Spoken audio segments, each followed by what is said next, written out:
Bonjour à tous et bienvenue dans La Légende. Dans La Légende, c'est l'émission qui retrace l'histoire de vos émotions. On parle de jeux vidéo, de cinéma, de manga, de musique, de littérature, d'art. Et aujourd'hui, on va parler de un peu tout ça à la fois, puisqu'on va parler de Captain Tsubasa, a.k.a. Olivier Tom, a.k.a. le plus grand manga de foot de tous les temps. Ouais.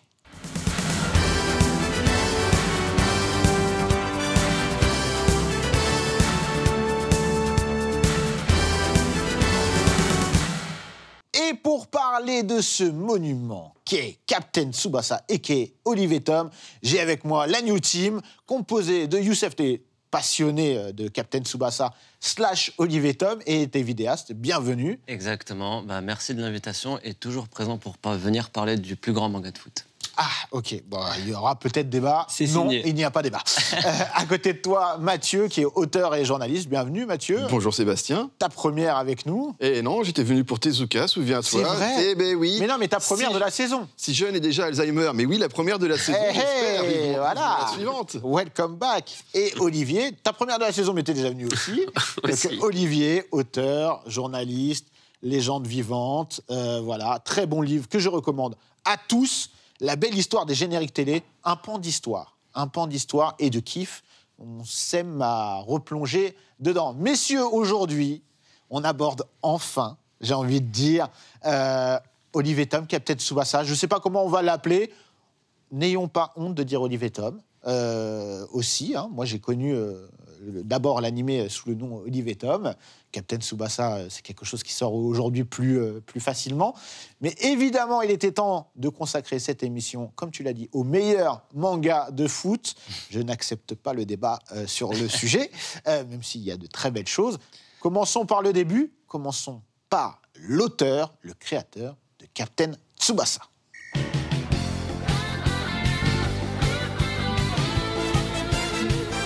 Alors, messieurs, qui veut nous parler du papa de Captain Tsubasa? Qui veut commencer? Takahashi Sensei. Voilà, Takahashi Sensei.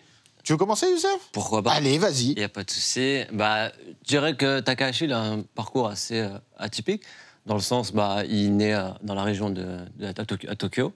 Et en fait, il est passionné, c'est un enfant, il est passionné par le baseball et par le dessin. Donc, durant toute son enfance, il va jouer au baseball, il va dessiner. À l'âge de 10 ans, je crois, sa mère va l'inscrire à un concours de dessin, sans que lui, il est au courant. Et étonnamment, il va gagner ce concours. Donc, il a confiance sur ses dessins, mais Takahashi est un grand passionné de sport. Il va continuer le football durant le softball durant son enfance. Et il va arriver à un moment donné dans sa jeunesse où il va y avoir un point déterminant où, en fait, il va devoir choisir entre le softball, la continuité de ses études, ou est-ce qu'il va aller travailler dans un bureau, comme tout le monde. Il vit dans une famille assez pas aisée au niveau financier. Et donc, du coup, il doit faire un choix. Est-ce que je deviens mangaka? Est-ce que je continue le softball? Est-ce que je travaille dans un bureau? Purée, tu nous le vends comme une série. Hein. On a l'impression d'être à la fin de la première saison. Là, hein. Ouais, non, mais c'est assez anodin. Et en fait, il va faire des choix où il va aller essayer de percer dans le monde du softball. Il va avoir du mal là-dessus. Alors, quand tu dis il va essayer de percer dans le monde du softball, c'est-à-dire que Takahashi il va jouer à un niveau quand même... Voilà, il est dans un club, il me semble que c'est les Wings. Et en fait, il va essayer de percer un plus ou moins, d'essayer de devenir professionnel parce qu'il est passionné de sport. Et c'est un peu difficile. Et il va arriver, il va dessiner. Et il me semble que son père lui disait « il faut que tu fasses quelque chose dans ta vie ». Comme beaucoup de parents de mangaka, en tout cas à l'époque. Est-ce que et sa mère lui disait « continue les études, mon fils, je vais t'aider à continuer les études parce que il y a un coût. Il y a un coût pour continuer les études. » Et Takahashi n'a pas envie de vivre une vie commune comme travailler dans un bureau ou quoi que ce soit. Donc, il va se lancer dans le dessin, dans le manga. Il va essayer, il va faire des chapitres sur certains mangas qui va être... Alors... C'est très bien. Ah. Est-ce que vous pouvez nous raconter les premiers essais de Takahashi? Mathieu, Olivier, Lily. Forcément, les premiers dessins qu'il fait, c'est autour du sport, puisque c'est ce qu'il connaît, c'est ce qu'il aime bien, à commencer par le baseball. Il faut rappeler que dans ce Japon des années 70... Après-guerre. Voilà, le football n'est pas connu au Japon à cette époque-là. Le sport national, c'est le baseball. C'est vraiment quelque chose que tout le monde pratique quand on est au lycée, dans les clubs. Donc voilà, lui, c'est ce qu'il aime. Donc forcément, ses premières histoires, elles sont d'abord sur le baseball. Là-dessus, il a le parcours assez classique des premiers mangaka. Il commence à envoyer ses planches. Il va publier d'abord des histoires courtes avant d'avoir une petite série. Voilà, là-dessus, c'est quelque chose qu'on retrouve chez la plupart des mangakas de ces années-là. Alors, et le baseball, sport très important au Japon à l'époque, qui nous a donné un monument du manga aussi, on peut le dire. Hein. Je pense qu'on parle tous de la même chose. Touch. Je voulais voir si tu allais dire le nom français. Théo ou la batte de la victoire. Alors, plus que Théo, la batte de la victoire, pour ma part, je pense que je vais parler de titres qui ne sont pas connus en France, comme Dokaben, comme Kyojin no Hoshi, qui sont des véritables monuments au Japon. Et qui serait une inspiration pour lui. Hein. Et alors, Kyojin no Hoshi, on est sur quelque chose d'extrêmement viril, où en fait on a un père qui a subi une blessure pendant la guerre, qui a perdu la vue, qui a maintenant les yeux très abîmés, qui veut que son fils devienne un champion de baseball, ce que lui n'a pas pu obtenir, donc par procuration. Il envoie son fils subir des entraînements, mais parfois, c'est comme un véritable tortionnaire. C'est Roberto, quoi. Il lui met... Ah mais non, Roberto, il est super gentil. Il lui met des espèces de systèmes à ressort au niveau des bras pour qu'il ait un lancer encore plus fort. Enfin, c'est vraiment... on est dans la rigueur totale. Et dans les années 70, le Japon est submergé par les mangas de baseball. Par conséquent, Takahashi a beau être passionné de baseball et avoir cette flamme au fond de lui qui brille de manière pure, il ne peut pas arriver sur un domaine où il n'y a pas de place. C'est bouché.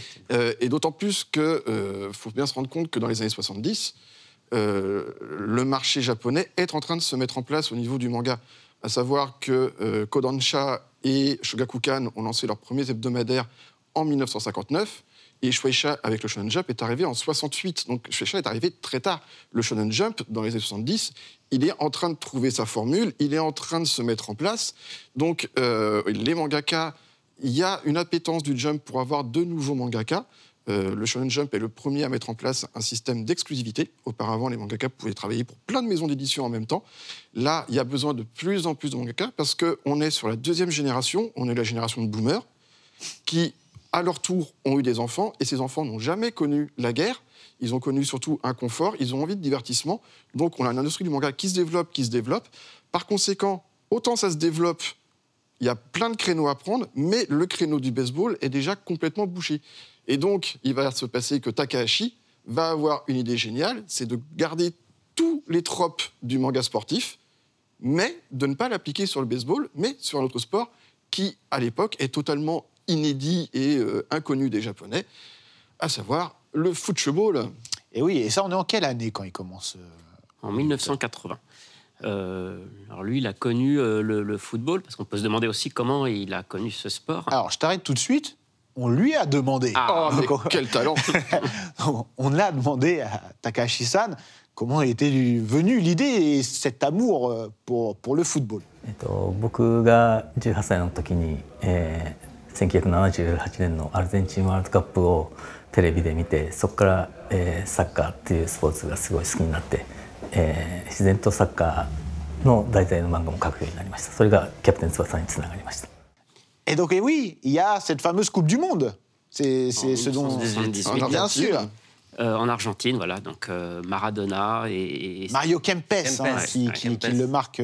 Gagné contre l'Argentine remporte aussi cette Coupe du Monde. Organisateur et vainqueur de cette Coupe du Monde. Donc là, pour lui, c'est un truc il prend vraiment goût au football à ce moment-là. Il n'y avait même pas de match limite, tous les matchs n'étaient pas diffusés dans la télé japonaise.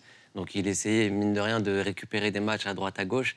Et il a été stupéfait par le côté libre du football. Et en fait, c'est ça qui l'a vraiment passionné. C'est pour ça qu'on va parler après, mais de Tsubasa. Ah, tu disais. Voilà. Tu vas un petit peu trop vite, puisqu'on en parlera après. Mais bonne info. Et donc voilà, donc la Coupe du Monde, des équipes qui vont le marquer véritablement, mais le sport en lui-même, comme tu le disais, Youssef, la liberté et le fait de pouvoir créer sur un terrain. Et puis, c'est une époque où le football se jouait différemment. Il y a vraiment, on a l'impression que ça a été comme un choc pour lui. Et donc, 2 ans après, Olivier Tom. Captain Tsubasa. Alors on a dit tout à l'heure qu'il avait finalement appliqué un peu le manga de sport au football. Alors le football apporte un côté un peu exotique au Japon, du coup un sport nouveau. Je voudrais quand même nuancer ça parce qu'il a quand même révolutionné aussi le manga de sport à sa façon. On a cité tout à l'heure des grands classiques de séries de baseball comme Kyojin no Oshi. On pourrait citer aussi Ashita no Joe sur la boxe. Ouais. C'était des mangas qui étaient très durs et qui reposaient surtout sur la personnalité d'un joueur qui avait vraiment les affres de la vie, des grandes difficultés. Là, on est vraiment à l'image du Japon des années 70 qui est sorti de la reconstruction, où les mangas sont encore même les mangas...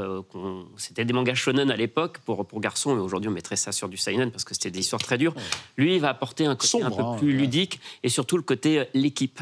Cette fois-ci, c'est plus un joueur solitaire. Le succès d'Olivier Tom, et c'est toujours l'antagonisme entre Mark Landers et Olivier Hatton, Mark Landers, c'est l'ancien qui joue, qui a justement, lui, qui est le joueur des mangas de sport d'avant, solitaire, qui est à l'arrache contre la vie, etc. Tu as dit quelque chose de très juste. Tu as cité Ashita no Joe qui est vraiment, pour Takahashi, une source d'inspiration vraiment très importante dans la construction du personnage, son cheminement, etc. C'est lui-même qui l'avait dit.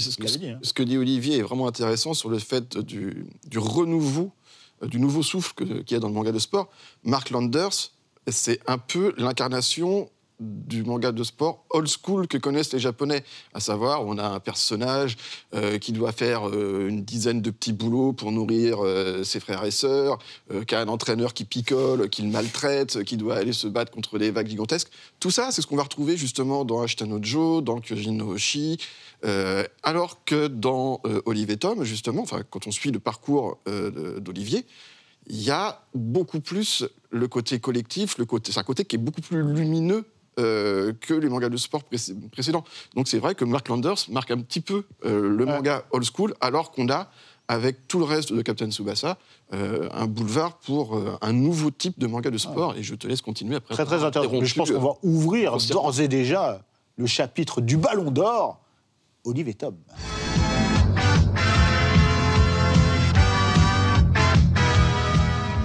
Là, on est clairement dedans, ça y est. Donc, on commençait un petit peu à parler de l'essence même de Captain Tsubasa. Et tu le disais, Olivier, c'est vrai qu'il y a cette contradiction, entre guillemets, qui est matérialisée par, d'un côté, le renouveau avec Olivier, et d'un côté, le côté old school avec Mark Landers.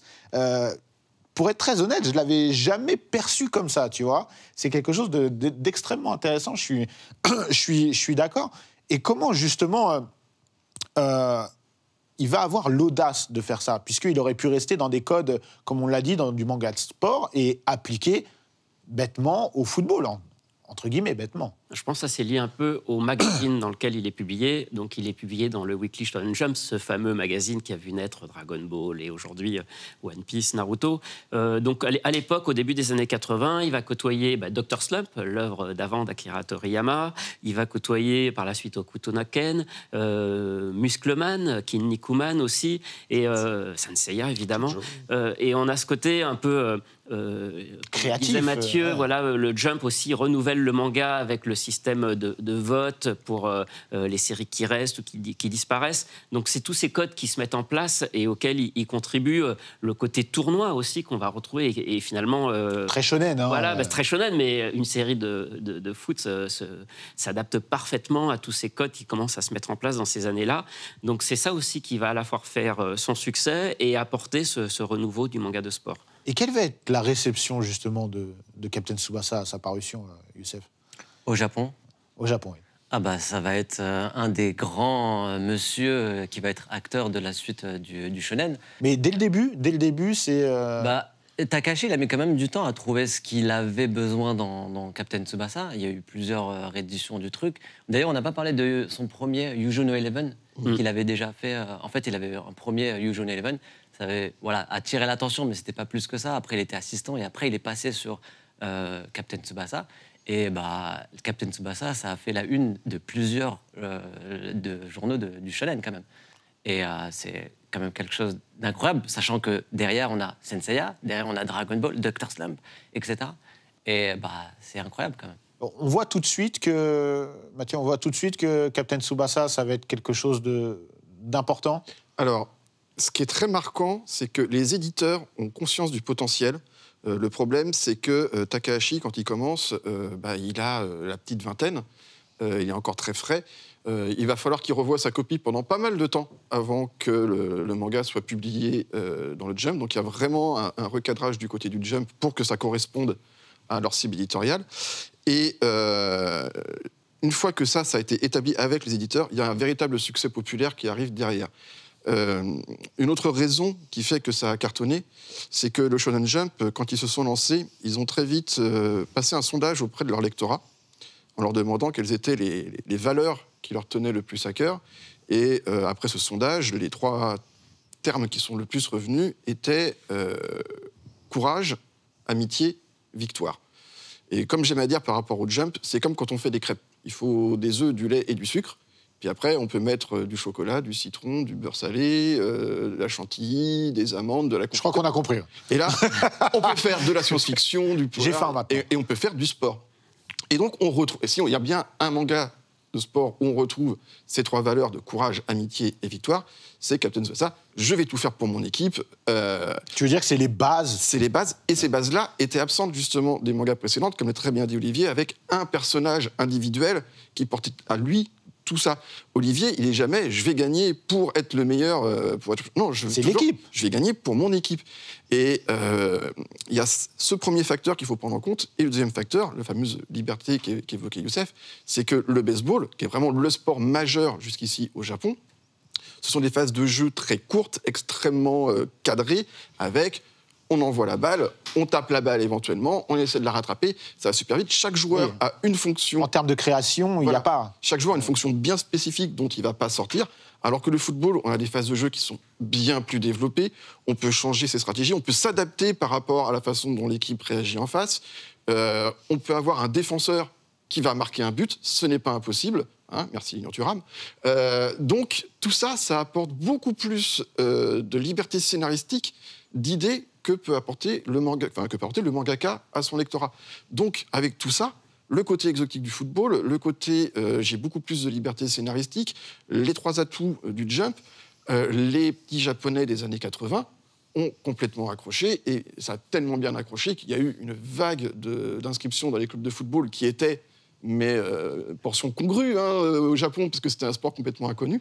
Ça a été la révélation grâce à Captain Tsubasa. Oui, alors c'est encore une fois l'impact positif que le manga peut avoir. Captain Tsubasa, comme tu disais, ça a provoqué vraiment des milliers d'inscriptions dans les clubs de foot, même la création de clubs de foot, un petit peu comme Slam Dunk a aussi provoqué quand même un engouement pour le basket au Japon. On parle des valeurs qui se dégagent du manga, on parle de ce que ça peut représenter en termes de créativité pour Takahashi. Pour moi, il y a un point fort aussi, c'est justement, on le disait, dans le fait que ce ne soit pas un personnage, mais plusieurs, et dans justement l'écriture de ces 10 personnages. On a une variété dans les personnages qu'on peut retrouver, notamment, enfin, vraiment ce côté antagoniste avec Mark Landers, qui n'est pas réellement un antagoniste, parce que, voilà, il y a quelque chose qui fait que Captain Tsubasa, au-delà du sport, dans les personnalités, c'est quelque chose qui est primordial pour le manga. Oui. Ouais, clairement. De toute façon, on le voit, Takahashi, lorsqu'il fait Captain Tsubasa, il voulait vraiment avoir son personnage principal comme il le voulait. Il a mis du temps à trouver Tsubasa. D'ailleurs, au début, c'est pas Tsubasa Ozora, c'est Taro Tsubasa. Donc, il a vraiment mis du temps à créer le personnage de Tsubasa. Il y avait aussi Wakabayashi, Genzo, qui était dedans. C'était obligatoire. Il y avait les 2 qui étaient obligatoirement dedans. Et après, on va avoir une tas de multitudes de personnages. Et en fait, ces personnages-là, de son équipe ou même de son équipe adverse, ils vont avoir un profil différent, tout comme le football, en fait. C'est exactement ça. C'est exactement ça. On va avoir un ailier, on va avoir un récupérateur, on va avoir plein de joueurs différents, comme Misaki, qui est dans l'ombre et qui travaille dans l'ombre et qui fait les passes à Tsubasa, etc., mais qui n'est pas là pour briller. Donc, en fait, et nous, quand on est petit, on se reconnaît, en fait, dans chacun des personnages. Et c'est ça qui est extraordinaire, et c'est ça qui nous a fait avoir la flamme pour Captain Tsubasa. On va en parler sur l'impact que ça a eu sur nous, en France, juste après. On parlait de Tsubasa, et justement, on a demandé pourquoi ce nom de Tsubasa Ozora à Takahashi-san. まあ、大空翼っていうこう翼を広げてこう空飛んで自分の夢に向かっていくっていう、イメージで、まあ、キャプテン翼のテーマが夢を、追いかけてそれを叶えるために頑張るっていうのがテーマになっているので、そういうイメージで翼の名前を付けました。Donc voilà, c'est ça, c'est comme tu le disais un petit peu plus tôt, c'est la liberté, on revient vraiment à ça, et les ailes, hein, le fait d'aller plus haut. Il y a un autre facteur que je voudrais préciser par rapport non seulement à la création des personnages, mais qui a pu avoir un impact sur le Japon, c'est qu'il y a le Brésil qui revient énormément dans Captain Tsubasa. Roberto est brésilien. Quand on écoute le générique du dessin animé en version originale, on parle de samba, de papillon, de samba, de zigzag. Donc il y a vraiment le côté brésilien qui est très très fort. Or, il faut savoir que le Brésil est un pays avec une diaspora japonaise extrêmement forte. Il y a beaucoup de Japonais qui ont émigré au Brésil. Il y a une population d'origine japonaise qui est très présente.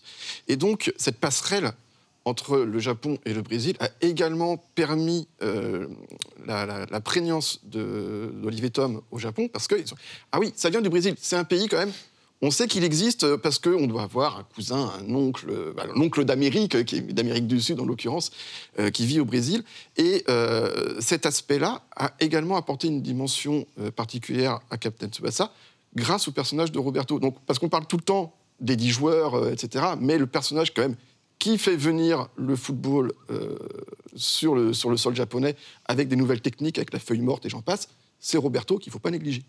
Oui, qu'il ne faut pas négliger. Et le Brésil, tu as tout à fait raison, hein, et c'est même une équipe très importante pour Takahashi lui-même, hein, notamment Zico, etc.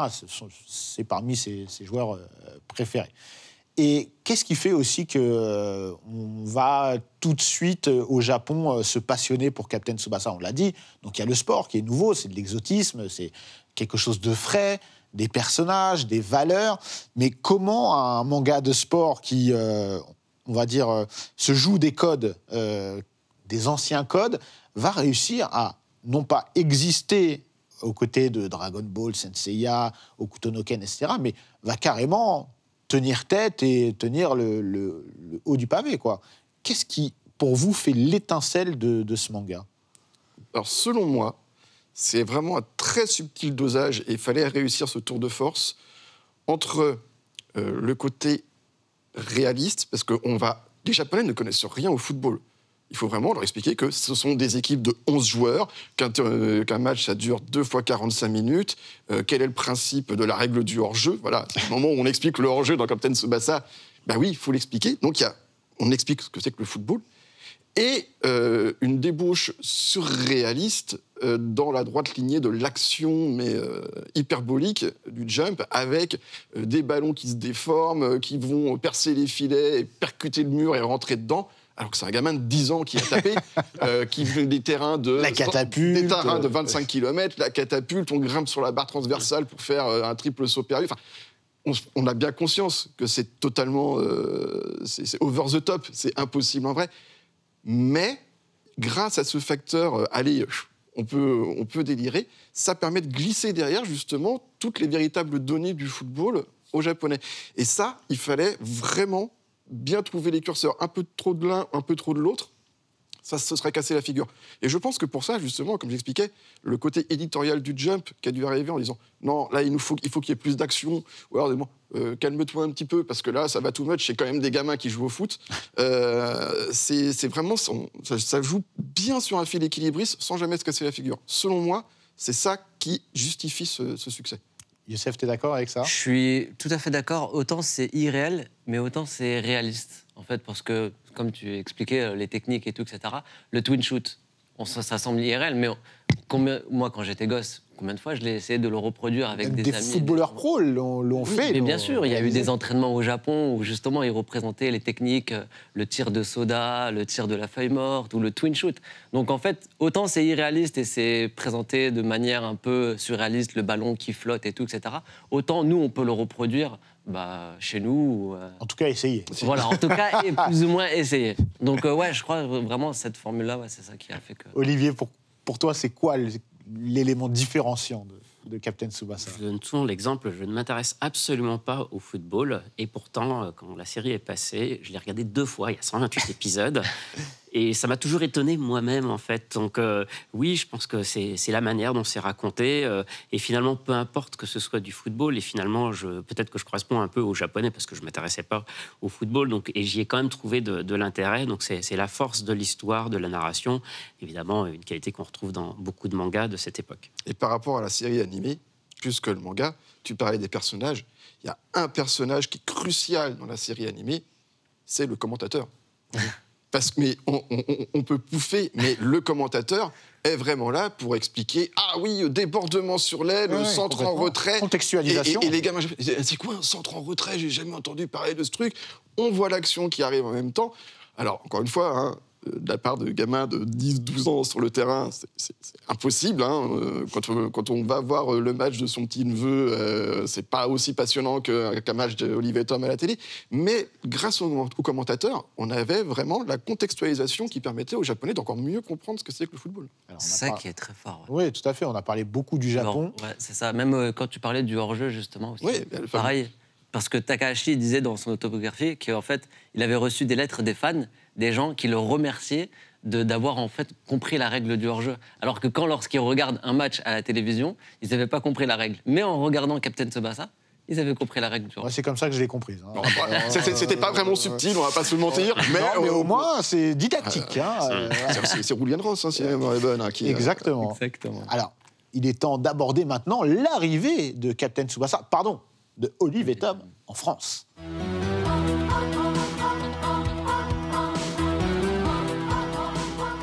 Bien oui, parce que nous, en France, on n'a pas eu Captain Tsubasa à la base. Ouais. On a eu Olive et Tom, et je vous propose d'écouter, évidemment, le générique. Olive et Tom, ils sont toujours en forme. Tom, Olivier, sont super entraînés. Tom, Olivier, ils sont venus pour gagner, car il faut battre le goal. Olive et Tom, ils sont toujours en forme. Tom, Olivier, sont super entraînés. Olive et Tom, ils sont venus pour gagner.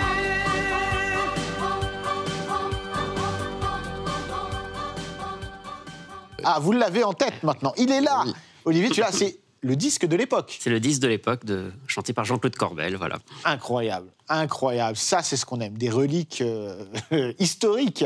Alors, évidemment, pas de manga à l'époque. On arrive... déjà, en quelle année arrive l'animé en France? En septembre 1988, sur la 5... L'année 88, c'est the année, quoi. Ouais. C'est le Club Dorothée est lancé depuis 1 an, donc c'est là où ils envoient toutes leurs séries. Bon, il y a Dragon Ball, Sanseiya, Juliette je t'aime, Lamu, tout ça arrive sur la 1. Et la 5 aussi qui commence à être un peu mieux installée et qui commence à être bien relayée en France.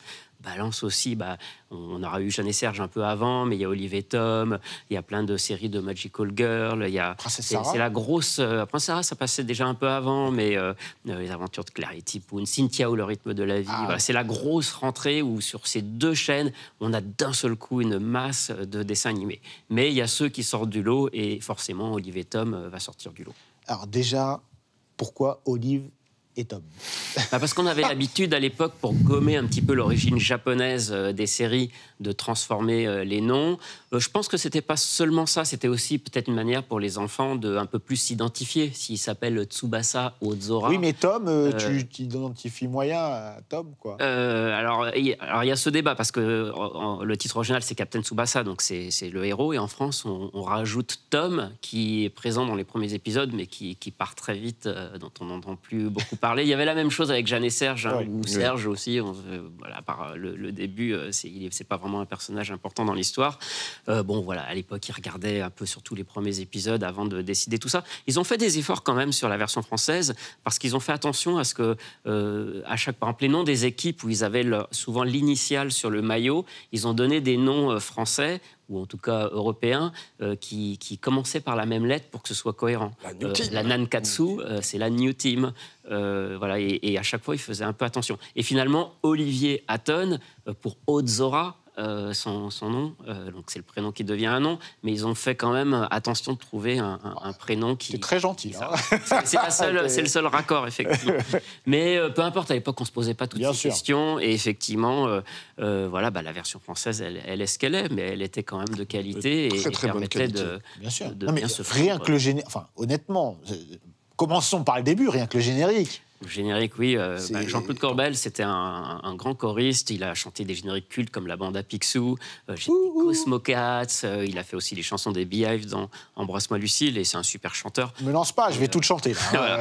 Voilà. Alors, Oui. Le générique, il vient d'Italie parce qu'à l'époque, Exactement. les programmes de la 5 étaient importés. En fait, c'est Berlusconi qui avait déjà des visions européennes et qui était administrateur de la 5 et qui nous refourguait des programmes qu'il avait achetés. Et les génériques, c'était déjà tout fait en Italie. Alors, on reprenait le générique italien, on le chantait en français, sauf des que- fois, ça changeait. Ah, c'était d'une autre série. Alors, Ça, voilà, c'est le Lupin. générique d'Olivier Tom en Italie, en fait, c'est le générique de Lupin, d'Edgar Detective. Lupin. Incorreggibile Lupin, l'inafferrabile Lupin, l'ineguagliabile sei. Voilà, c'est des petites Subtilité anecdotes. française. Oui. Hein, Mais ça fonctionne très bien et effectivement, ce générique, il est vraiment top. Alors, ça commence sur la 5. Moi, j'ai l'impression, honnêtement, que ça devient... ça s'embrase, en fait. Très vite, les gens... Enfin, moi, j'étais gamin à l'époque et j'aimais pas le foot. J'étais comme toi. Ah oui. Et j'ai commencé à regarder Olivier Tom. Et à la base, j'aimais pas Olivier Tom parce que j'aimais pas le foot. Et tellement tout le monde me saoulait avec ça, c'est qu'après, je regardais Olivier Tom parce que je kiffais le dessin animé. On disait pas animé à l'époque, c'était du dessin animé. Et j'ai l'impression vraiment que ça... Tout le monde était contaminé. Il y a eu une Olivier Tom mania. Bah, pour peu qu'on recevait la 5, oui, je pense que ça fait vraiment partie des séries qui ont été marquantes. Et puis après, ça a été rediffusé plusieurs fois. D'ailleurs, TF1, il ne s'y trompe pas. À un moment, Berlusconi s'en va, il revend son catalogue. Et une des premières séries que récupère, parce qu'ils en ont l'opportunité, TF1 et le Club Dorothée, c'est Olivier Tom, c'est Jeanne et Serge. C'est justement ces grandes séries de sport et qui vont à nouveau rencontrer une nouvelle audience parce que tout le monde ne recevait pas la 5. Ça, je Donc, l'ignorais, tu vois. La Je diffusion pensais que sur le c'était Club Dorothée national. redonne encore Ah, un non. coup de boost à cette série. Moi, dans mon petit patelin, je ne recevais pas la 5 et comme j'étais fort en classe, j'allais aider un camarade à faire ses devoirs uniquement pour profiter du fait que lui recevait la 5 alors qu'il habitait à 300 mètres de chez moi. Donc c'était... Il y a un autre facteur aussi, hein, c'est que la France était une terre de football. C'est ça. Vraiment. Autant au Japon, c'était complètement exotique, c'était tout nouveau, tout beau, autant pour nous. Alors en plus, on était vraiment à une époque où la France commençait à prendre une véritable ampleur. Platini qui était parti à la Juve, il y avait des tentatives de grimper de plus en plus en Coupe du Monde. Ça a jusqu'à été ce que compliqué, il y ait l'Euro, compliqué. Batiston, tout ça, voilà. Mais il y avait vraiment une appétence. Et qu'est-ce qu'il y avait comme dessin animé, comme série à destination des enfants qui parlait de football ? Voilà. Nous, on pouvait rêver en regardant les matchs de foot à la télévision, mais bon, on va pas se mentir, c'était encore une époque où quand on avait 8 ou 10 ans, à 20h, il fallait être couché. C'était vraiment que c'était un match exceptionnel pour qu'on Au-delà de puisse ça, regarder on était couchés, mais la diffusion du football à l'époque, elle était beaucoup plus sporadique qu'aujourd'hui. Oui. Ouais, on avait les matchs de l'équipe de France, Voilà. mais les équipes de Ligue 1, etc., il y a l'apparition de Canal+, etc., mais c'est crypté. On a la Ligue des Champions, qui n'était pas encore la Ligue aller des au Champions, stade. etc. C'est très Il compliqué. faut aller au stade, tout Donc- simplement. Et donc, là, on a fini les cours, on revient avec le chocolat chaud et 2 BN, tac, on a 20 minutes d'un match de foot. Bon, alors 20 minutes, Alors généralement... 15 minutes, hein, parce qu'on va en Bon, parler. 13 minutes. Voilà. Chaque épisode, il commence par reprendre 5 Voilà, minutes. et de puis sur les l'épisode 13 d'avant. minutes, au final, ils ont avancé de 2,5 km et fait 3 passes et évité 20 tacles, parce que là, on va pas se mentir, le nombre de tacles qu'il peut y avoir dans Au Japon, ils taclent beaucoup. Hein. Mais voilà, c'était parfait pour des enfants. Je suis d'accord. Toi, Youssef, t'es pas de la même génération. Non, je suis pas de la même génération, justement, c'est ce que j'allais en parler. Parce qu'en fait, moi, j'ai été un petit peu la génération Club Do, mais bon, Club Do, je m'intéressais plus à Dragon Ball, à Senseiya, que Tsubasa, parce que c'était plus ou moins la fin de Club Do. Mais du coup, moi, c'était Midi les Zouzous, et on avait un rythme infernal à l'époque. C'était un épisode par jour, et en plus de ça, l'épisode, il passait à 12h30. Et donc, c'est-à-dire, c'était un moment où, en fait, on devait reprendre les cours. Et donc, en fait, au collège, il y avait 100 élèves absents, 200 élèves absents, parce qu'ils étaient en train de regarder l'épisode chez Midi les Zouzous. Donc, voilà. Mais après, ouais, comme il a dit, en fait, on était déjà baignés dans un circuit de foot chez nous en Europe. Ouais, surtout à cette époque-là où ça commençait à être encore plus développé en termes de diffusion. Ah ouais, clairement, Ligue des Champions et tout ça, etc. Milan AC, on avait des grands champions. C'est vrai qu'en France, nous, le premier sport, en tout cas auquel on joue, ou on jouait, en tout cas à mon époque, à notre époque, c'était le foot. C'est le foot. Un ballon, tu prenais un t-shirt, ça te faisait des buts et tu jouais au foot. C'est quelque chose de, comme tu disais, hein, Mathieu, c'est naturel, c'est limite, pour nous, c'était... et je pense même que pour beaucoup, Olivier Tom, ça a été le vrai rapport direct avec le football, au-delà même des matchs réels. C'est-à-dire que la première porte d'entrée vers le football, ça a été Olivier Tom. Est-ce que la question que je vais poser, elle est peut-être technique, mais est-ce que la popularité a été vraiment dès le départ sur la 5 ou c'est le Club Dorothée par la suite qui a... Dès la 5. Dès la 5, c'est l'impression que j'avais eue aussi à l'époque. Hein. Évidemment, dans une moindre mesure, puisque la 5 n'était pas reçue partout. Mais c'était des séries de la 5 et de tous ceux qui le voyaient, oui, ça fait partie des plus gros succès de la chaîne. Et après, comment ça va se développer? C'est diffusé pendant combien de temps, Olivier Tom? C'est multidiffusé. C'est multidiffusé. Alors, il y a beau avoir 128 épisodes et ils en passaient 5 par semaine, donc ça durait quand même un certain temps, mais la 5, après, reprogrammait, c'est-à-dire 6 mois après, 1 an après, ça repassait à nouveau. Donc, c'est pour ça que ça a touché beaucoup de gens. Et par rapport à une durée moyenne d'une série à cette époque-là, dans les années 80, c'était 26 ou 52 épisodes. C'est quand même une série qui pouvait rester longtemps à l'antenne malgré une diffusion quotidienne. Et du coup, une diffusion quotidienne, c'était du matraquage et on pouvait s'enquiller les épisodes assez rapidement, ce qui n'était pas forcément évident. On n'est pas à l'époque de la VOD où on peut tout regarder. Bien sûr. Binge-watching. On pouvait enregistrer effectivement ces émissions. Mais et voilà. si tu avais un magnétoscope? Oui. Si tu avais... Moi, j'avais pas de magnétoscope, je loupais mon épisode, j'étais cuit. C'était cuit. Et puis, c'est passé sur la 5, c'est passé sur TF1, c'est passé dans les Zouzous, c'est passé sur TMC. France 3 aussi. Ça a été diffusé, rediffusé. Et c'est même... Alors là, il y en a qui vont dire, mais de quoi il parle? À un moment, il y avait YouTube, il y avait Dailymotion, il y avait un truc qui s'appelait Watt TV, qui n'a pas duré. Et Watt TV avait récupéré les droits pour une diffusion Internet légale d'Olivier Tom. Donc c'est dire à quel point la licence était super forte, même décennie après décennie. Donc, oui, on va en parler, on peut parler de l'impact que ça a eu. Déjà, ça a eu un impact sur des joueurs de foot professionnels. Je ne vais pas vous mettre toute l'interview de Takahashi, mais quand je lui demande de citer les joueurs qui lui ont parlé de l'impact il me cite Iniesta, Messi, Xavi, Zidane, Del Piero, Thierry Henry. On parle de champions, Messi même. oui. À savoir que, encore une fois, nous en France, on avait une appétence pour le football, c'est quelque chose qui a été très populaire. Mais Olivier Tom n'a pas eu du tout le même impact dans le monde. Et il y a des contrées où, par exemple aux États-Unis, ils ne connaissent pas. Quoi. Forcément. Alors déjà, ils n'ont pas eu beaucoup de dessins animés japonais dans les années 80. Voilà. Puis bon, le foot, non. Mais attention, en 94, Coupe du Monde aux États-Unis. Oui. On aurait pu se dire à ce moment-là, et à ce moment-là, 94, il y a déjà de l'animation japonaise, même si c'est pas du tout la même chose que chez nous. Mais non, eux, les animés de sport à l'époque, c'est niet. Et comme tu disais, le football, c'est pas leur truc. Ils considèrent ça comme un sport féminin, d'ailleurs, à la base, le football, chose qui n'est plus du tout le cas désormais. Mais c'est pour dire, on a une vraie histoire. Je crois. Le Brésil aussi. Le Brésil, l'Amérique du Sud même. L'Italie, Amérique du Sud, Espagne également. On a quelques contrées où il y a une histoire vraiment particulière avec cet animé. Captain Majid. Pardon, Captain Majid en Algérie, bien sûr, et dans le monde arabo-maghrébin, il y a une aussi. Voilà, il y a quelque chose. Qu'est-ce qui fait pour vous aujourd'hui comment on mesure l'impact de Captain Tsubasa sur les différentes générations?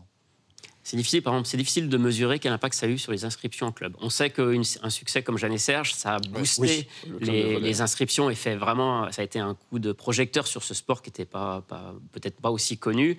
Après, comme on l'a dit, au moment où Olivier Tom arrive, la France est déjà une terre de football. Donc forcément, ça a eu des impacts. Forcément, des gens ont dû s'inscrire dans des clubs en ayant vu le dessin animé. Mais c'est difficile de mesurer. Mais par contre, comme tu l'as dit, ça se mesure avec le fait qu'aujourd'hui, c'est dans la tête des gens, c'est dans la tête des plus grands joueurs. Ils ont connu ça.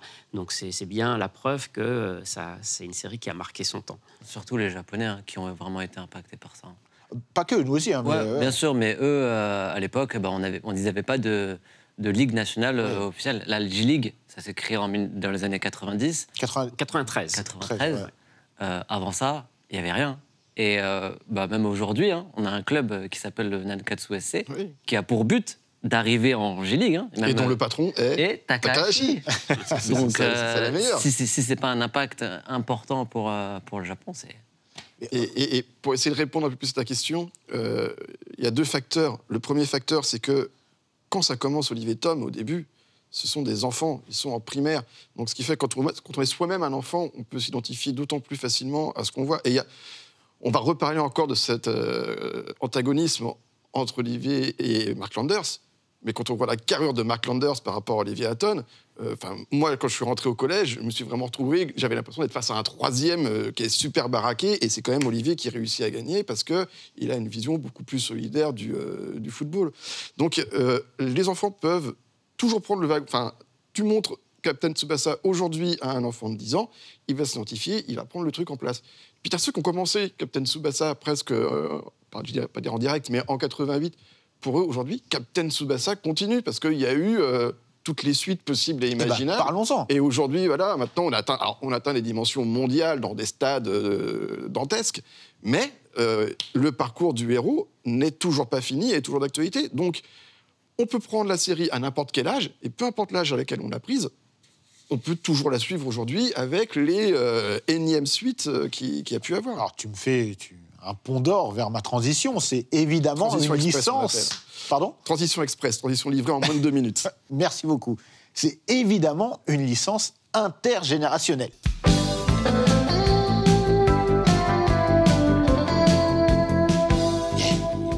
Vraiment, tu as résumé un petit peu, c'est-à-dire que chaque génération peut être raccrochée au wagon de Captain Tsubasa, avec même le reboot de l'animé, d'excellente qualité, je trouve, qui est vraiment très très cool. Parlons un petit peu des séries après, parce que tu l'as dit, c'est toujours en cours. Hein, c'est toujours en cours. Il y a eu différentes versions de Captain Tsubasa. Quelles sont les meilleures pour vous ? Youssef, là, j'ai vu ton œil briller. Non, après, ça reste le manga papier, parce que on a eu 4 versions en animé. Donc on a eu celle de 1983. Après, on a eu Captain Tsubasa J, où justement on a un remake, on a un reboot. Puis on a une suite de l'époque Warriors, donc le tournoi espoir, où en fait on va avoir le début. On n'a plus Tsubasa en tant que héros, en fait en tant que protagoniste. On a justement un nouveau, c'est Shingo, et qui vient et qui débute son histoire à l'Italie en Inter de Milan. Après, on va avoir Retour 2002. Olivier Tom le retour. Incroyable. Pour moi, c'était incroyable, désolé. Voilà, Midi les Zouzous, aussi. Ouais, hein. c'était exactement ma génération. Donc, on a suivi sur Retour 2002. Et après, justement, on a eu le reboot, le remake en 2018, chez vous, chez ADN. Ouais. Donc, on en a 4. Et après, pour le manga papier, aujourd'hui, on en est à Rising Sun, donc les Jeux Olympiques. C'est très loin, c'est très loin, c'est très loin. Maintenant, la production, en termes de... Voilà, on a 3 chapitres tous les 3 mois. Est-ce qu'on va arriver à la fin de Captain Tsubasa un jour ? Est-ce qu'on a envie, en fait ? C'est comme le football. Est-ce qu'on a envie que ça se termine ? Tu vois, donc, Mais on oublie souvent aussi que Tsubasa, c'est même encore plus vieux que Dragon Ball, quoi. C'est là où, en fait, c'est dingue. Mais oui, et moi, il y a un truc qui m'avait marqué. On parle des différentes versions qu'on a eues, mais c'est quand on a eu l'incursion de vrais joueurs et de vraies équipes dans Captain Tsubasa. C'est fini, les Louis-Baptiste dans le manga. Alors, oui, dans le manga. Moi, ça a été un choc. Alors, beaucoup de problèmes de droit par rapport à ça. C'est une des raisons qui fait qu'aujourd'hui, ces suites ne sortent pas en France, malheureusement. Voilà. Malheureusement. Mais c'était incroyable. Moi, je suis fan de la Juve. Déjà, Mark Landers va à la Juve, donc j'étais comme un fou. Et en plus, on voit Thuram, on voit Zidane, on voit Davids. C'était complètement fou. C'est dingue. Est-ce qu'à ce moment-là, en fait, on n'atteint pas la forme parfaite de Captain Tsubasa ? C'est-à-dire, on a, quand je dis la forme parfaite, pas forcément le meilleur récit, mais en tout cas la meilleure forme, dans le sens où on a la réalité qui vient s'entremêler avec Captain Tsubasa. Olivier ? Oui, c'est un peu l'aboutissement, je pense, c'est la fiction qui rejoint la réalité, comme tu dis. Mais après, oui, c'est un peu peut-être le piège aussi de la série, c'est qu'effectivement, que faire de plus maintenant ? Est-ce qu'on peut vraiment donner un jour une vraie fin à Captain Tsubasa ? C'est la question qu'on peut poser aujourd'hui. Mais peu importe, après tout, voilà, c'est une série, c'est devenu la série de la vie de l'auteur. Alors l'auteur, il a fait quand même d'autres choses. Il a fait une pause une fois que Captain Tsubasa était fini. Il a fait d'autres mangas de sport. Il a fait des mangas sur le ski, il a Tennis. fait des mangas sur le basket, je crois aussi. Enfin, Ouais, il a fait pas mal d'autres choses. Et puis finalement, au bout d'un moment, il est revenu sur Captain Tsubasa parce que je pense que voilà, Il a eu un succès, d'ailleurs, il faut en parler, parce qu'il a fait un deuxième manga qui a eu un succès, Angry Heart, Oui. qui est venu jusqu'à chez nous, en fait, parce Bien sûr. qu'il a En eu animé, oui. en animé, ouais. Donc une 50aine d'épisodes et 6 volumes, je crois, 6 tomes, 7 tomes. Et c'est son deuxième succès, hein, parce que tout ce qu'il avait fait avec les autres de tennis. D'ailleurs, ces mangas, c'est du Captain Tsubasa. Hein. Oui, c'est très drôle. C'est le même visage. C'est ça. Mais c'est un petit peu le problème, en fait. La seule fois où ça change un peu, c'est quand il s'intéresse au football féminin. Ouais, c'est un peu plus pointu au niveau du menton, mais sinon, oui, c'est la même chose. Ouais, et pour moi, c'est un petit peu le problème, en fait, c'est que autant il a su être innovant dans Captain Tsubasa en contrecarrant les codes et en s'appropriant certaines choses, autant quand il a voulu faire autre chose que Captain Tsubasa, peut-être que c'était trop Captain Tsubasa. Mais on retrouve ce travers chez évidemment. mangaka. Toriyama, il fera toujours du Toriyama. Masami Kurumada, quand il fait un manga de boxe, c'est du sensei. Mais même au-delà de l'aspect graphique, hein, je parlais même dans non, mais c'est parce que c'est une génération du Jump qui fonctionnait avec un principe dans les années 75-85. Voilà, toute cette génération-là, elle s'est forgée avec un style et ils ne sont pas capables chacun de sortir de leur propre style. Alors, ça a permis à chacun d'avoir un grand succès, mais comme le dit Olivier, quand Kurumada essaie de faire de la boxe ou des lycéens un peu rebelles, il va retrouver tous les travers de Senseiya qui vont venir, mais il ne cherche pas à recopier Senseiya parce que, comme ça a marché avec ça, je vais remettre les mêmes codes. C'est juste son style. C'est juste que c'est un style et ils sont pas. Hara avec Kutonoken, c'est pareil, tout ressemble un petit peu au Kutonoken, mais c'est parce que c'est les fruits d'une époque. On a eu plus tard des mangaka qui sont capables d'être beaucoup plus polyvalents, de pouvoir changer plus facilement de style, de narration, de genre. Mais parce que le manga, il s'est forgé au fur et à mesure. Donc, c'est vraiment les artisans d'une époque et c'est à la fois leur force et leur faiblesse. Oui, et après, en même temps, j'ai envie de dire, avec des auteurs stars comme ceux-là, est-ce que on peut reprocher quelque chose quand on a une licence qui continue de vivre plus de 30 ans après, qui a des millions de fans à travers le monde et qui continue d'être vivante telle qu'elle l'est aujourd'hui. C'est déjà énorme de durer aussi longtemps. Je pense que beaucoup d'avoir créé ça. Oui. Beaucoup l'envient, quoi. En fait, c'est ça. En fait, Takahashi, quand il crée Captain Tsubasa, il a un seul but. C'est que son héros, il gagne la Coupe du Monde. Donc, il n'a pas encore gagné. Donc, on est encore dans la continuité. Donc, du coup, est-ce que ça va s'arrêter ? Est-ce qu'il va la gagner ? C'est la question que chaque fan se pose. Après, il a 62 ans maintenant, quand même, Tsubasa. Ouais. mais c'est pas mal, hein, c'est pas mal. C'est clair, c'est clair. Et il y a un truc aussi qui marque comment dirais-je, l'impact de Captain Tsubasa dans notre société, c'est tout simplement à quel point maintenant, dans certains pays, dont le nôtre, c'est devenu iconique. C'est-à-dire que, évidemment, chez nous, quand on chante le générique, beaucoup de gens savent à quoi ça correspond, mais même quand le ballon déformé, comme Mathieu le disait, tout ça, etc., et les coups, etc., on voit des footballeurs professionnels qui, pour rigoler, dans certains pays, notamment en Italie, avaient reproduit certains, la catapulte notamment, certains tentaient de reproduire certains trucs. On a vu une collaboration avec l'équipe de France, dont je suis très fier, je ne vais pas vous mentir, mais quand on arrive à ce stade-là, c'est que vraiment là, c'est quelque chose qui fait partie de notre culture aujourd'hui, Captain Tsubasa. Notre culture du football et du manga et de l'animé, c'est partie prenante. On ne peut pas les dissocier. Ouais, c'est clair. Je crois qu'il y a un facteur qu'on n'a pas évoqué, c'est que Captain Tsubasa parle de football, point. En dehors des matchs de foot, on ne connaît pas leur vie, on ne connaît vraiment pas leur vie civile.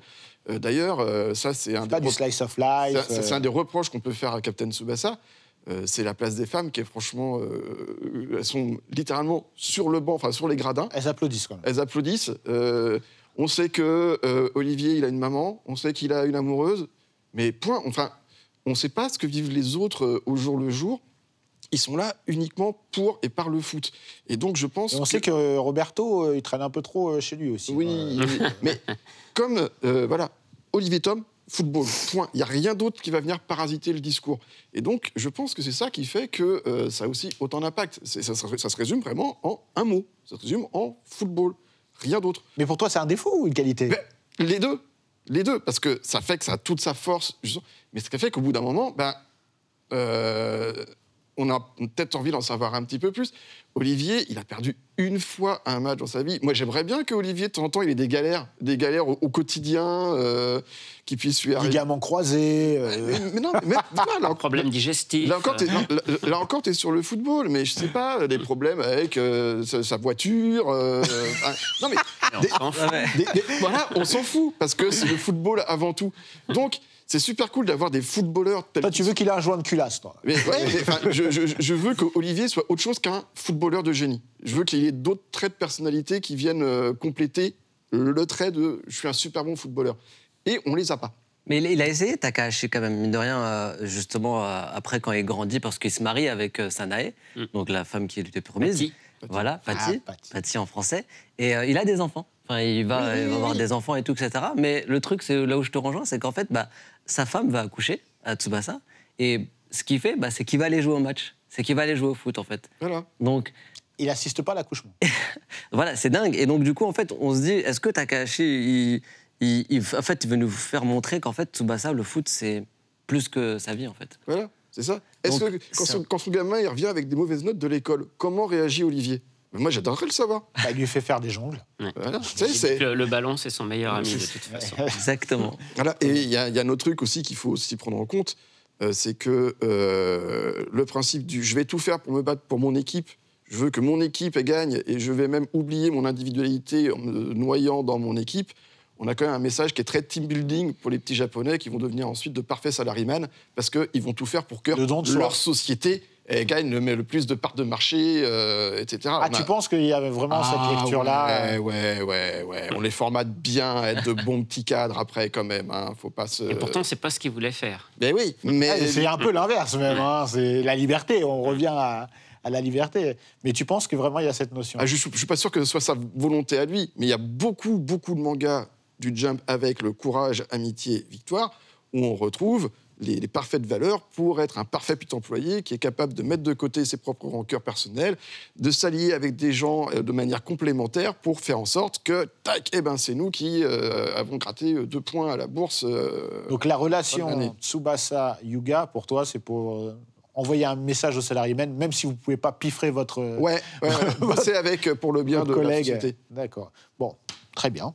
Je note. Passons maintenant au sujet le plus important, je pense, de cette émission. Captain Tsubasa, le meilleur manga de sport de tous les temps. Pas de sport, de foot, de tous les temps.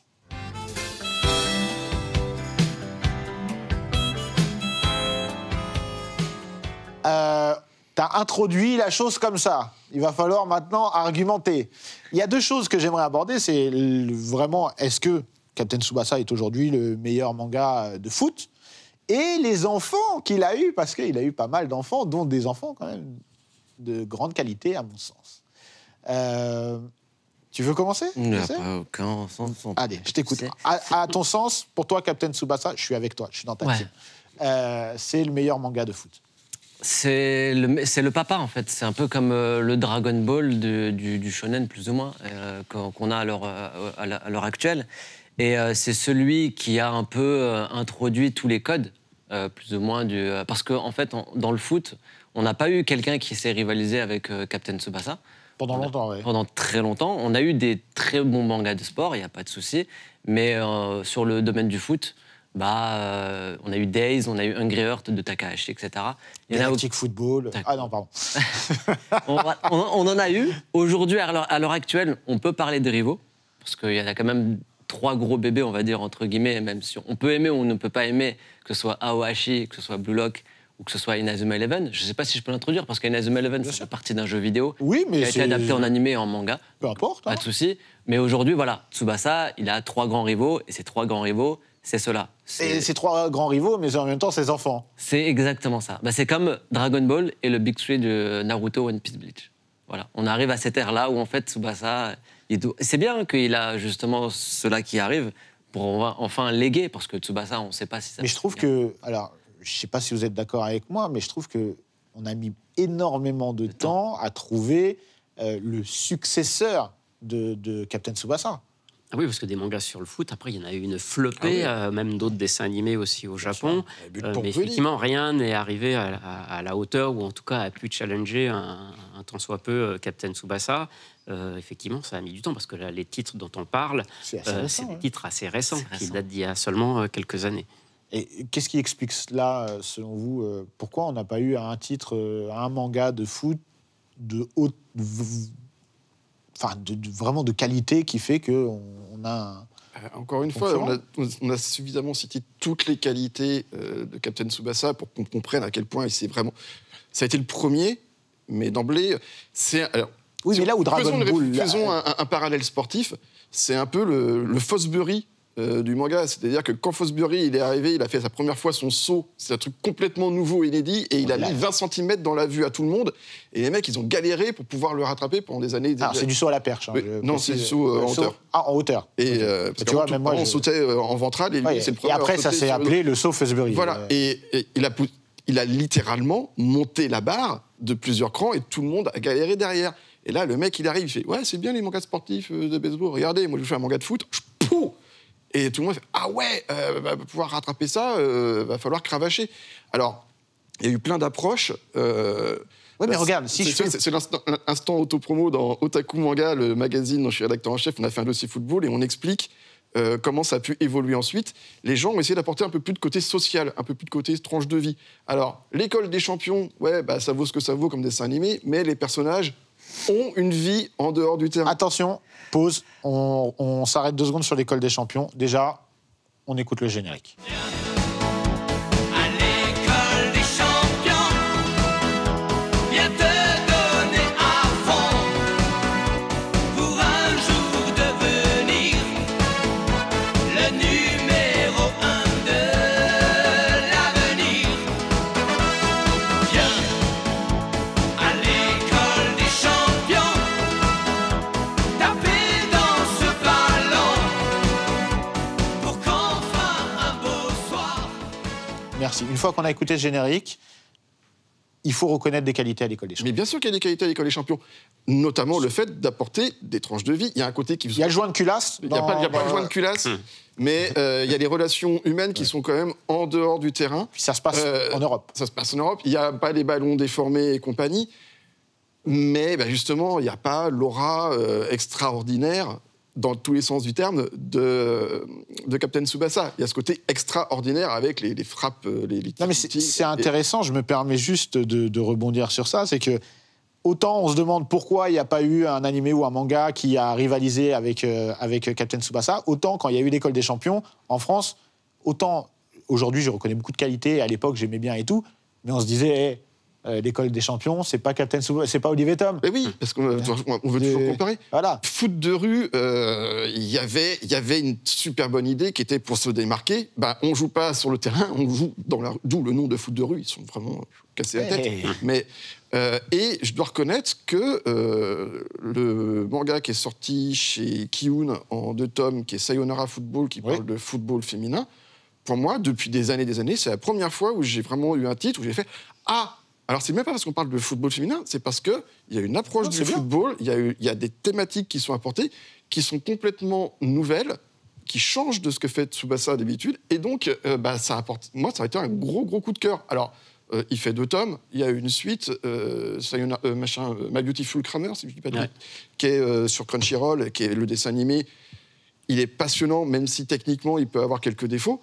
Mais c'est encore super court par rapport au pavé que représente Tsubasa. C'est vraiment une pierre fondatrice. Donc à partir de là, on peut pas. C'est très difficile de rivaliser. Après, c'est justement ce qu'ont apporté justement les nouveaux succès d'aujourd'hui, que ce soit un Blue Lock ou un Awashi, c'est justement une approche différente. Awashi va plus se reposer sur la psychologie des personnages, effectivement. Complètement, même.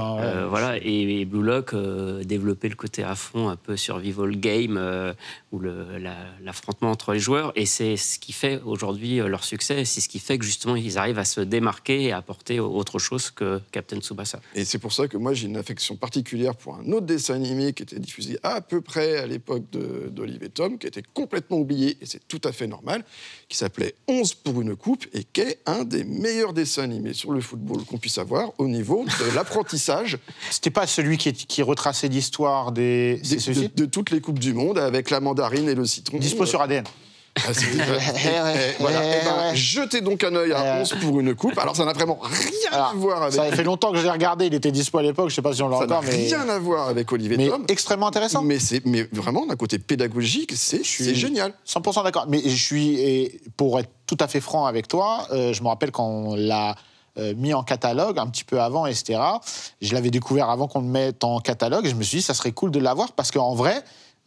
c'était vraiment une proposition totalement différente. Mais je ne l'ai pas vu un joueur de foot qui est une mandarine. Voilà. Ouais, c'est vrai. Mais je ne l'ai pas découvert à l'époque. Ça a été diffusé où ? C'est passé que... En fait, il a été fait pour l'année 1982, pour le Mondial qui se passait en Espagne, et c'est passé qu'une seule fois à la télévision, à ce moment-là. Ok.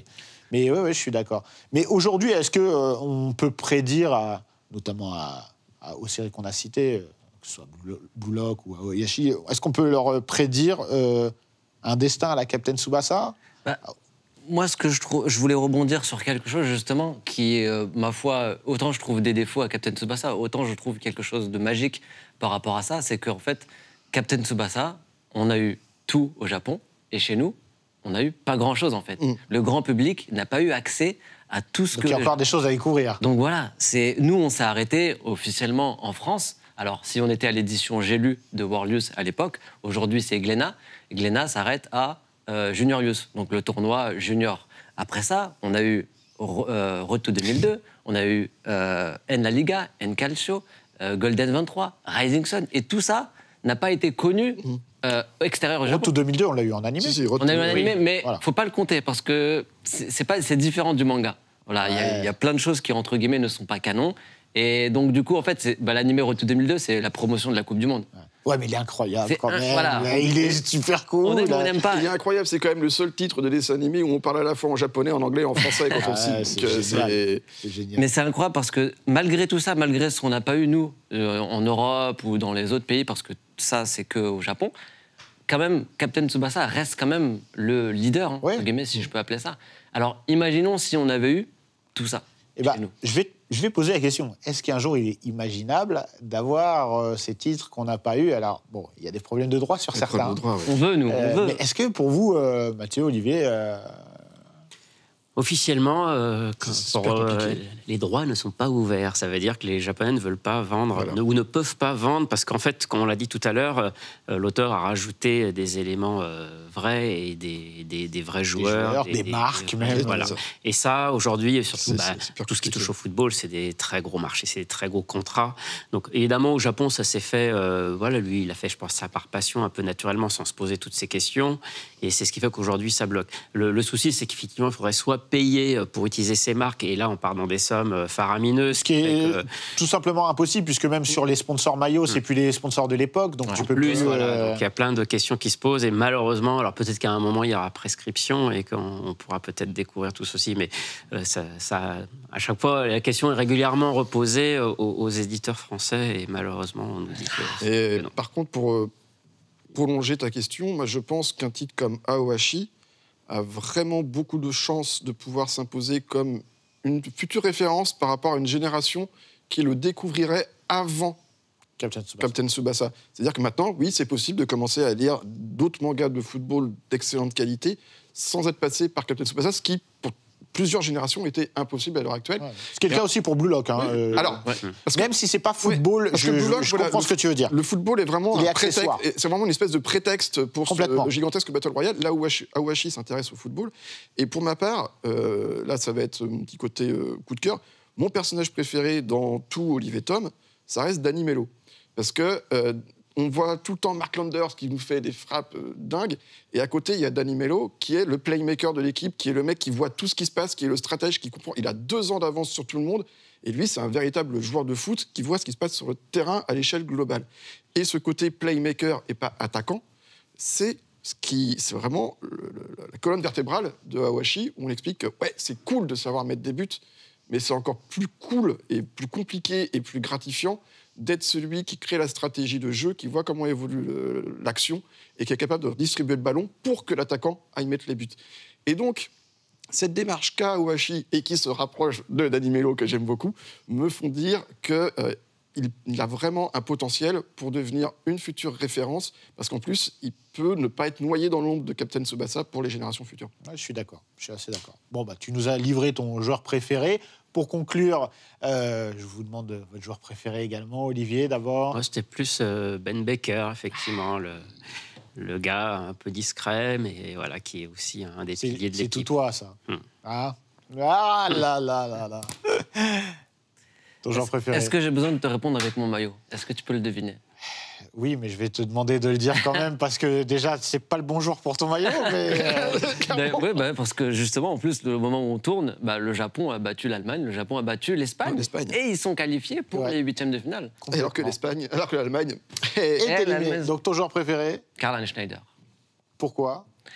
Parce que Karl-Heinz Schneider, il a une phrase qui dit c'est pas le plus fort qui gagne, c'est T'aimes bien celui sa qui coupe, je suis gagne. sûr. C'est celui qui gagne le plus fort. Bravo. Eh. Bah, moi, c'est logiquement Mark Landers, évidemment. Yuga, le mec fini à la Juve. C'est incroyable. C'était tout tracé. Et bon, bref. D'ailleurs, le parallèle avec Cristiano Ronaldo, j'en ai parlé avec Takahashi, il est incroyable. Entre Mark Landers et Cristiano Ronaldo, il y a vraiment quelque chose. En tout cas, merci, messieurs, pour merci pour très cet bon accueil. moment. C'était un plaisir de vous recevoir à nouveau et de te recevoir pour la première fois. Merci. Quant à nous, on se retrouve très bientôt pour un nouvel épisode de Dans la légende.